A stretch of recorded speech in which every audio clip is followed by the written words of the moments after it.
श्री कृष्ण कहते हैं सुख दुख तो अतिथि की तरह है, बारी बारी से आएंगे चले जाएंगे। यदि वो नहीं आएंगे तो हम अनुभव कहाँ से लाएंगे। खामोशी से भी कर्म होते हुए मैंने देखा है, पेड़ों को छांव देते हुए। गुस्सा आए तो रुकना सीखो, गलती हो जाए तो झुकना सीखो। रिश्ते कभी अपने आप नहीं टूटते, अहंकार अज्ञान और रवैया उन्हें तोड़ देते हैं। ज्ञान के बाद यदि अहंकार का जन्म होता है तो अज्ञान जहर है, किंतु ज्ञान के बाद यदि नर्मता का जन्म होता है तो वही ज्ञान अमृत है। मन की शांति से बढ़कर इस दुनिया पर कोई और दौलत नहीं है। इंसान की पहचान करनी है तो सूरत से नहीं, चरित्र से कीजिए, क्योंकि सोना अक्सर लोहे की तिजोरी में ही रखा जाता है। इंसान कहता है भगवान मेरी दुआ उसी वक्त क्यों नहीं सुनता। भगवान ने मुस्कुराकर कहा मैं तेरे गुनाहों की सज़ा भी तो उस वक्त नहीं देता।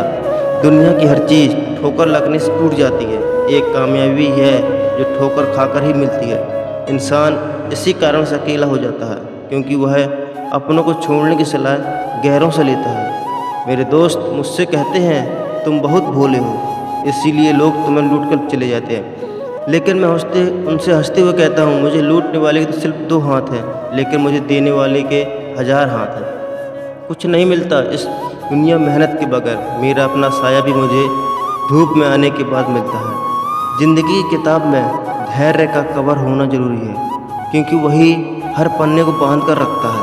2 लोगों से हमेशा होशियार रहो, एक जो तुम में कमी बताए जो तुम्हारे अंदर नहीं है, और दूसरी वो जो तुम में वो गुण बताते हैं जो तुम में नहीं है। अच्छी सूरत से ज़्यादा मायने अच्छा स्वभाव रखता है, क्योंकि सूरत तो उम्र के अनुसार बदल जाएगी और अच्छा स्वभाव आपकी ज़िंदगी भर साथ देगा। बारिश में नहाना आसान तो है, लेकिन रोज़ नहाने के लिए हम बारिश के सहारे नहीं रह सकते। इस प्रकार भाग्य से कभी कभी चीज़ें आसानी से मिल जाती हैं, किंतु हम हमेशा भाग्य के भरोसे नहीं जी सकते। सच्चा और अच्छा दोस्त एक फूल की तरह होता है, जिसे हम तोड़ भी नहीं सकते और छोड़ भी नहीं सकते। अगर तोड़ दिया तो मुरझा जाएगा, और अगर छोड़ दिया तो कोई और ले जाएगा।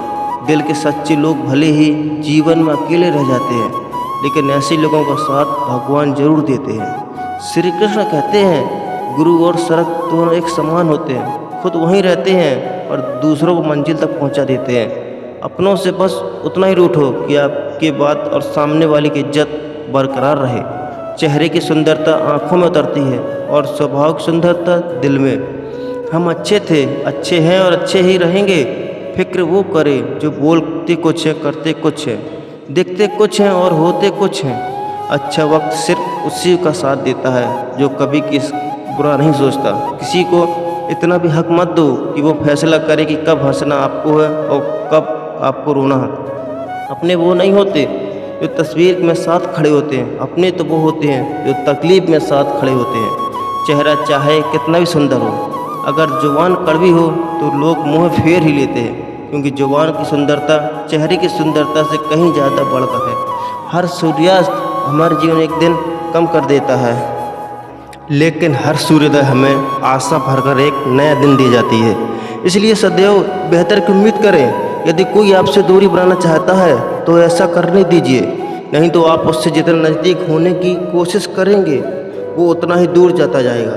माता पिता पर उतना विश्वास रखो जितनी दवाइयों पर रखते हो। थोड़े बेशक कड़वे हैं पर आपके फ़ायदे के लिए हैं। आशा और विश्वास कभी गलत नहीं होता, ये हम पर निर्भर करता है कि हमने आशा किससे और विश्वास किस पर किया है। निकले हम दुनिया के भीड़ में तो पता चला कि हर वह शख्स अकेला है जो दूसरों पर भरोसा करता है। परेशान ना हुआ करो सबकी बातों से, कुछ लोग पैदा ही बकवास करने के लिए होते हैं। सपने देखने वाले सो जाते हैं और सपनों को जीने की ख्वाहिश रखने वालों को आंख बंद करके भी नींद नहीं आती। लोगों को खोने से मत डरो, डरो इस बात से कि कहीं लोगों को दिल रखते हुए खुद को न भूल दो। श्री कृष्ण कहते हैं कि भक्ति और भरोसा इतना रखने का संकट हम पर है और चिंता भगवान करे। अपनी गलती को तुरंत स्वीकार कर लेना और दूसरों की गलतियों को नज़रअंदाज कर देना, यही सकारात्मक सोच की दिशा में पहला कदम है। शस्त्र केवल शरीर को घायल कर सकता है, किंतु शब्द आत्मा को भी घायल कर देता है। कोशिश करें अच्छा बोले, अच्छा सुने और अच्छा व्यवहार करें।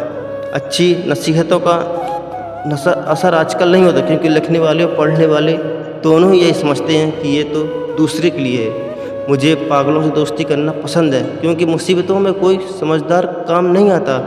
मिट्टी के घरों में लोग खड़े होते हैं और औकात में बड़े छोटे मगर इंसानियत बड़े होते हैं। ज़रूरी नहीं कि जिनमें सांस नहीं वो मुर्दा है, जिनमें इंसानियत नहीं वो कौन सा जिंदा है। ज़िंदगी गुजारने के दो तरीके हैं, जो पसंद है उसे हासिल कर लो या फिर जो हासिल है उसे पसंद कर लो।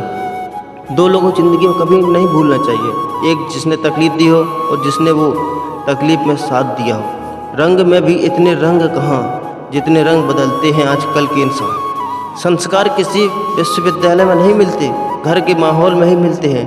अकेले कमाते हो पूरा घर खाता है तो घमंड मत करना, ऊपर वाले को धन्यवाद करना कि इस भले काम के लिए भगवान ने आपको चुना।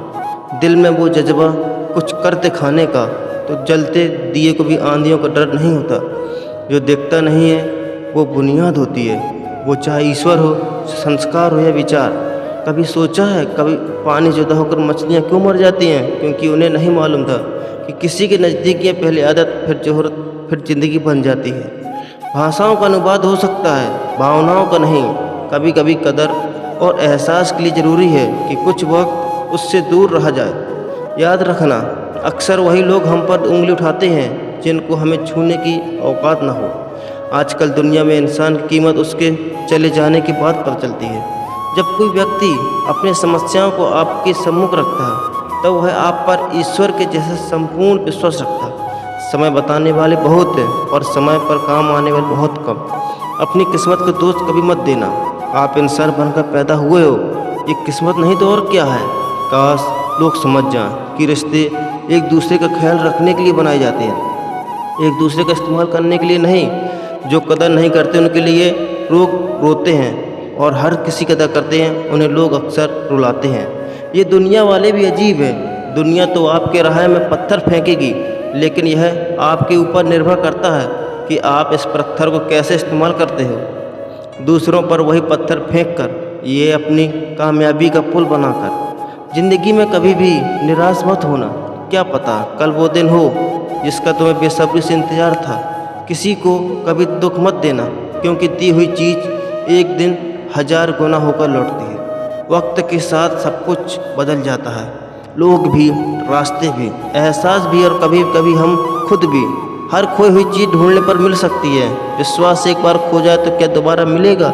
कैलेंडर हमेशा तारीख बदलता रहता है और एक दिन ऐसी भी तारीख आती है जो कैलेंडर को ही बदल देती है। इसलिए सब्र रखिए, वक्त हर किसी का आता है, बस मेहनत करते रहिए। हम तो मजाक में भी किसी के दर्द देने से डरते हैं, ना जाने लोग कैसे सोच समझकर दिलों से खेल जाते हैं। ज़िंदगी आखिरकार रुला ही देती है, फिर चाहे हम माँ बाप के कितने ही लाडले क्यों ना हो। किसी से प्यार करो तो बेशक करो, बस उम्मीद मत रखो, क्योंकि तकलीफ़ प्यार करने से नहीं उम्मीद रखने से होती है। लोगों की निंदा से परेशान होकर अपना रास्ता न बदलना, क्योंकि सफलता शर्म से नहीं साहस से मिलती है। सलाह के 100 शब्दों से ज़्यादा अनुभव की एक ठोकर इंसान को बहुत मजबूर बनाती है। सारे वजन उठाकर देख लिए, दाल रोटी ही सबसे भारी है। धैर्य रखिए, कभी कभी जीवन को कुछ अच्छा पाने के लिए सबसे बुरे दौर से गुजरना पड़ता है। हर इंसान में कोई ना कोई प्रतिभा जरूर होती है, लेकिन लोग अक्सर इसे दूसरे जैसे बनने में नष्ट कर देते हैं। जो बुरा लगे उसे त्याग दो, फिर चाहे वो विचार हो, कर्म हो या मनुष्य। ज़िंदगी में हम कभी कुछ नया इसलिए नहीं कर पाते क्योंकि हमें लगता है कि दूसरे ने नहीं कर पाता, हम कैसे कर पाएंगे। ज़िंदगी में कैसा भी मोड़ आए कभी हिम्मत मत हारना, क्योंकि तुम्हारी हिम्मत ही तुम्हें हर कठिनाई से बाहर निकालेगी। एक बात याद रखना, पूरी दुनिया जीतकर भी अगर आपने माँ बाप का दिल नहीं जीता तो वो हार के समान है। एक समय की बात है, एक राज्य में एक पराक्रमी राजा का शासन था। उसके कोई संतान नहीं थी। ढलती उम्र के कारण राज्य के भावी उत्तराधिकारी को लेकर वह अत्यंत चिंतित था। अनेक वेदों को दिखाने के बाद वह संतान सुख वंचित ही रहा। अंततः उन्हें राज्य के किसी योग्य नवयुवक को राज्य की बागडोर सौंप देने का निश्चय किया। भावी उत्तराधिकारी के चयन हेतु उसने योग्यता पर चिंता योजन किया। इस योजन ही शानदार महल निर्माण करवाया। महल के दरवाजे पर गणित का एक समीकरण अंकित कर पूरे राज्य में घोषणा कर दी गई कि राज्य के सभी नवयुवक महल का दरवाज़ा खोलने आमंत्रित हैं।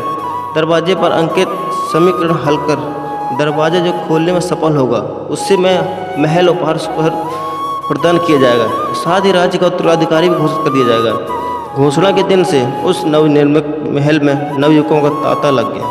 सुबह से लेकर शाम तक नवयुवक वहाँ आते और दरवाजे पर अंकित गणित के समीकरणों को हल करने का प्रयास करते, किंतु आश्चर्य की बात यह थी कि कोई भी उसे हल नहीं कर पा रहा था। कोई इसे लिखकर या याद करके जाते और घर पर उसका हल निकालने का हर संभव प्रयास करते, किंतु फिर भी असफल रहते। कई दिन बीत गए। राजा के बड़े से बड़े गणितज्ञ भी उस समीकरणों को असमत रहे, तो राजा ने दूसरे राज्यों के गणितज्ञों को आमंत्रित किया। दूसरे राज्य के गणितज्ञ आए और गणित का वह समीकरण हल करने लगे। जैसे जैसे दिन ढलता गया, एक एक करके गणितज्ञ वहाँ से जाते गए। अंत में मात्र 3 लोग शेष बचे। उनमें से 2 दूसरे राज्य के गणितज्ञ थे, किंतु तीसरा गांव का एक साधारण सा युवक था। दोनों गणितज्ञ जहाँ गणित का समीकरण हल करने में लगे हुए थे, वह युवक एक कोने में खड़े होकर उन्हें देख रहा था। राजा ने जब उसे यूं खड़ा देखा तो पास बुलाकर पूछा, तुम दरवाजे पर अंकित समीकरण हल क्यों नहीं कर रहे? युवक बोला, महाराज, मैं तो बस यूं ही इन नामी ग्रामीण गणितज्ञ को देख रहे आया। ये अपने राज्य के इतने बड़े गणितज्ञ ने समीकरण हल करने दीजिए। यदि इन्होंने हल निकाल लिया तो राज्य के उत्तराधिकारी बन जाएंगे। इससे बड़ी खुशी की बात और क्या होगी। यदि ये समीकरण हल नहीं कर पाए तब मैं कोशिश करके देखूंगा। इतना कहकर युवक एक कोने में बैठकर गणितज्ञों को देखने लगा। पूरा दिन निकल गया और शाम गिर आई, किंतु दोनों गणितज्ञ समीकरण हल नहीं कर पाए। उनके मस्तिष्क पूरे दिन मात्र एक ही प्रश्न घूम रहा था कि आखिर समीकरण में ऐसा क्या है, कैसे ये हल होगा, कैसे महल का दरवाज़ा खुलेगा। पूरा प्रयास करने के बाद वह समीकरण हल नहीं कर पाए। उन्होंने हार मान ली तो कोने में बैठा युवक उठकर दरवाजे के पास गया और जाकर उसे धीरे से धक्का दे दिया। जैसे ही उसने दरवाजा धक्का दिया, दरवाज़ा खुल गया। दरवाज़ा खुलते ही लोग उससे पूछने लगे कि तुमने ऐसा क्या किया कि महल का दरवाज़ा खुल गया? युवक बोला, जब मैं बैठकर सबको गणित समीकरण हल करते देख रहा था तो मेरे दिमाग में विचार आया कि हो सकता है दरवाज़ा खोलने का कोई समीकरण ही ना हो। इसलिए मैं गया और सबसे पहले जाकर दरवाजे को धक्का दे दिया। दरवाज़ा खुल गया। दरवाज़ा खोलने का कोई समीकरण था ही नहीं। उसका उत्तर वहाँ उपस्थित था। राजा ने भी सुना और बहुत प्रसन्न हुआ। उस युवक को महल भी दे दिया और राज्य का भावी उत्तराधिकारी भी घोषित कर दिया गया। दोस्तों, इस वीडियो में बस इतना ही। मिलते हैं नेक्स्ट वीडियो में। अपना ख्याल रखना। जय श्री कृष्ण।